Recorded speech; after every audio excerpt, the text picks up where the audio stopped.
Greetings ladies and gentlemen, I'm GC Smith, and today I want to continue my talk a little bit more in depth from yesterday's video. So yesterday I talked about the three cards that have been banned in Standard: Smuggler's Copter, Reflector Mage and Emrakul the Promised End. Now I personally think as a whole these bans are very good for Standard. It will push Standard in a very good direction. Even if I don't think Reflector Mage needed banned, maybe Wizards had done some testing with the other bans and found that Reflector Mage was too good in the new format. Maybe it was too good with Saheeli combo, I don't know. But ultimately I do believe that the three bans provide a lot of good for Standard. I'm going to go into why in this video. Firstly, it enables brewing of a lot more variety of decks, and that's all three bans combined really. Emrakul being banned is very good for decks that want to go to the late game, because they can now explore new threats and counter threats. At the moment, unless you're playing Control, you're playing Emrakul if your deck goes long. Control decks don't need to, because it's already got the game plan of things like Torrential Gearhulk and a lot of instants and sorceries, so it won't necessarily have a lot of card types in its graveyard, maybe only 3 at a time. So unless Gearhulk gets in, then you add like 4 in total or 5 in total.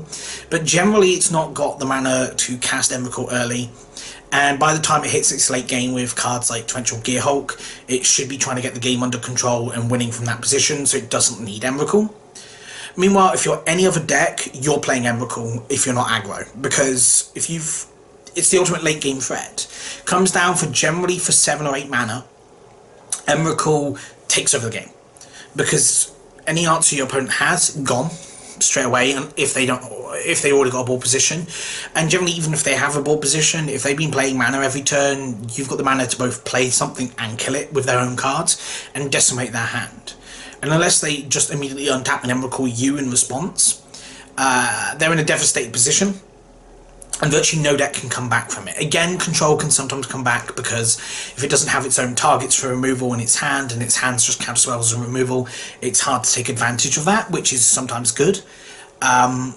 But as a whole, Emrakul invalidated pretty much every late game threat apart from Ishkana, and occasionally the Black Gearhulk, Noxious Gearhulk, which could come down and kill Emrakul and gain you eternal life.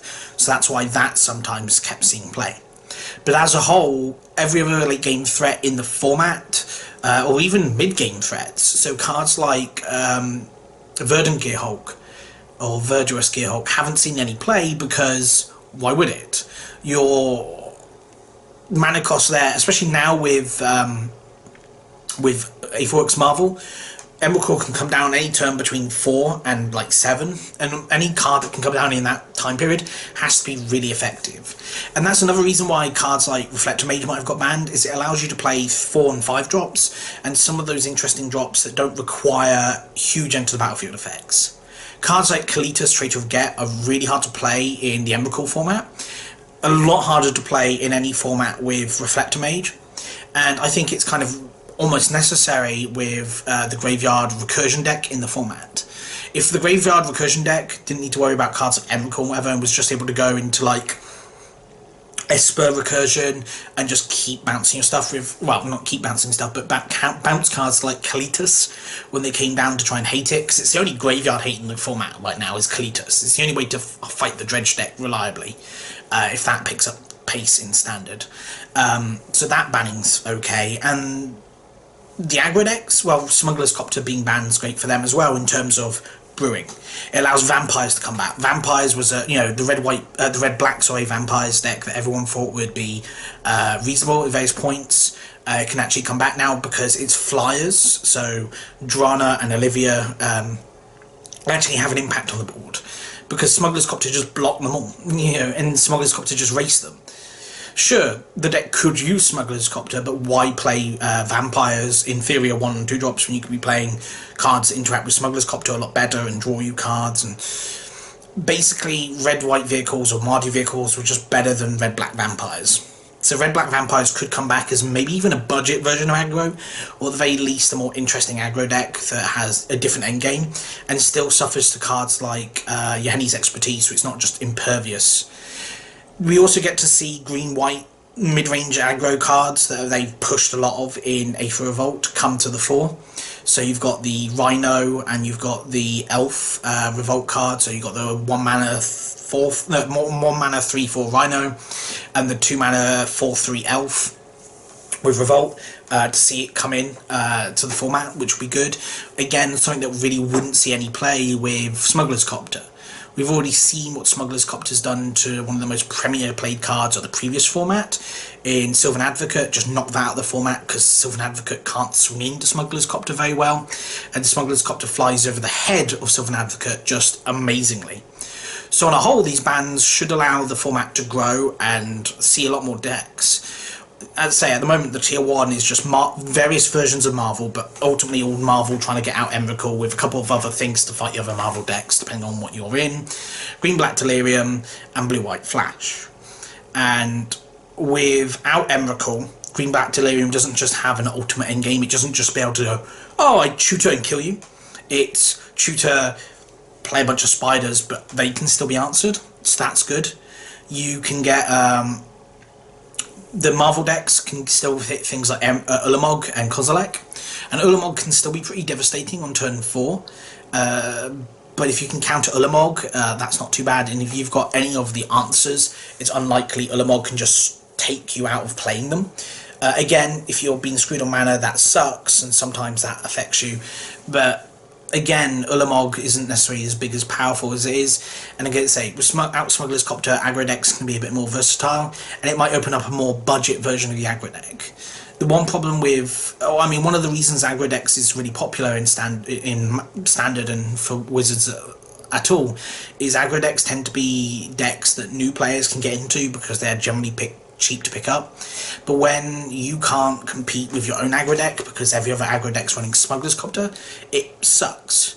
Yes, Goblin Rabble Master was an expensive card during its own standard season, but wasn't as expensive as Smuggler's Copter, and more importantly, that deck was all mono-coloured. It didn't need dual lands, it didn't need a bunch of other things to go with it, and Smuggler's Copter decks do. Not only do they want to run the dual lands, which are like the red-white ones, the red-black fast land, the dual land, the man land kind of thing. Oh, not red-black fast land, but a bunch of different lands. When you need double all these things, it kind of pushes it out of the budget range. And so we'll get a budget aggro deck hopefully come in. We'll get to see green-white decks come back and shine. More importantly as well, for me anyway, Control gets to start coming back. Control no longer has to worry about having a bunch of sideboard cards that are kind of awful against a lot of different matchups, but only in for Emrakul matchups, so you don't need the 4-mana counterspell necessarily. Sometimes you'll want it, maybe, but they get to play a bit more versatile game. They get to sideboard in, their Wraths will get to be a lot better against aggro decks because they no longer have a creature that gives any future play pseudo haste. And Control, I think, just gets a little bit better in general because no longer needs to worry about such fast starts or as much card advantage as some of the other decks do. Aether Revolt also has a huge impact as well. Like I say, it's bringing in green-white, but it gives like expertise cards, which are great for a bunch of decks. That make mana better for those decks. So expertise, in my opinion, one of the reasons to play those decks is if you want to go 3 colours and have perfect mana. Right now, decks like Jeskai Control or any other 3-colour deck has to worry about its mana base being fast enough to deal with things like Copter and Race, those kind of decks, if it wants to do anything. Or get the reasonable answers out on speed and just fall behind as you keep trying to answer and answer and answer. Whereas now you can kind of set up your mana base, play a better, more more reliable mana base. So you're more likely to hit every colour you need, rather than worry about the speed, which sometimes leaves you without double blue or double black and just dead cards in hand, which has happened to me. And when you're trying to play fast mana, you get to play more reliable mana bases. So you get to run cards like Evolving Wilds, you get to run more dual lands, you get to run more man lands, that kind of thing, all in the same deck, which will slow your deck down and often lead to the hands where you have to, you can't play a basic land in the first 3 turns. But when you do play cards like Yahenni's Expertise, whatever, that clear the board, they also play you an extra spell, which allows you to start regaining that lost tempo. Because Yahenni's Expertise into Liliana is going to be super powerful. And it's not as if you haven't been able to cast any other spells, you're just not being able to cast them on curve. So turn 3, you're not really casting Liliana, you're probably just casting Anticipate or holding up Counterspell for Gideon, like in a gate. but I still like the idea that you can curve your land in such a way now and not get super punished for it, or at least, you know, claw back some of that lost tempo that you get. Now obviously monocoloured and dual coloured decks get to run expertises as well and get ahead on tempo, which will be fun for them, but they lose out on the raw power that comes with different colours in your deck. You know, they make up for that with that tempo gain, I guess, as well. So the expertises will be interesting cards, especially since there'll be some decks that just rely on them, and I just think they're very interesting cards. And all the new removal is good. I think Smuggler's Copter is also good to see that banned for different vehicles. I mean, in Aether Revolt alone, you have Aether Sphere Harvester and Heart of Kiran, which they clearly want to see play. Both of those cards are pushed in ways to see play, but would never see play in a format with Smuggler's Copter in it. It's just impossible for them to really see much play, because Smuggler's Copter does so much more than they do. Even if they successfully block Copter, they are, well, Harvester's not harder to crew, but it costs 1 more mana. It also, just the looting effect is just so much more better for certain decks, and seeing that gone, so aggro decks aren't super reliable, that there's a chance they can hit, there's, or, you know, that if they don't build their deck properly, they're more likely to get land screwed or land flooded, which is relevant. I think that cards like Smuggler's Copter took away from how you built your deck, or they made it a lot simpler because you didn't have to worry so much about land count and stuff, which is relevant. Or colours, or various other things you didn't need to worry too much about because you could loot reliably, and seeing that gone's good. I also think it's good to see these things gone because of how they really change the power level of your deck. When you got these cards that are absolutely bonkers for your deck, and other cards that are just meh, the difference between your best and worst draws, even best and average draws, are just huge.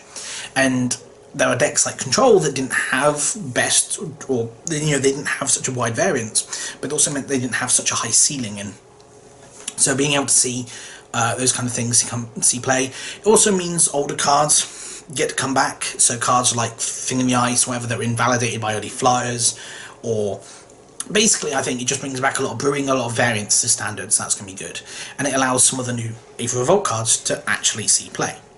So overall, I think great for standard. The way the format's done will hopefully be a lot of, you know, a lot more impressive, though I could easily be wrong. So that's just my opinion on the bans in a bit more detail. Hopefully you enjoyed this video. Whether or not you agree with me, put down in the, you know, in the comments below. I'd like to see your opinion on these bans. I know for a lot of players who built into decks, it's not great, but you can still play those decks without those pieces. You can still play Red-White Aggro without Smuggler's Copter. You can still play Delirium without Emrakul. You just don't have ways to either make your deck obscenely unfair versus some of the other parts of the format. And you also don't have ways to just, you know, win the game out of nowhere. You know, I win button, which I think's good as well. Every card should be able to be answered. There shouldn't be, unless you're playing a card that says literally I win, other decks should be able to see play. Also, I think it allows the cards that are disallowed to see play in Aether, you know, in the standard format. With Emrakul around, you know, countering it sometimes would be not enough. You would need to make sure it went to exile, and so you would have to run a certain counter spell. Being able to run disallow on your main board, yes, there was still Delirium's still relevant, but I care less about them enabling Delirium. They're always going to have Delirium, we can't stop that necessarily. But recurring cards like Ishkana isn't as threatening as recurring Emrakul. Ishkana is easier to answer. You can sweep the board a lot easier, and she doesn't waste your removal spells when you use it. And you can Liliana, you know, +1 to deal with her as well in some ways. Basically, it's a little bit slower to win the game and easier to answer, which is good. So, thank you very much for watching this video, guys, and I'll see you next time.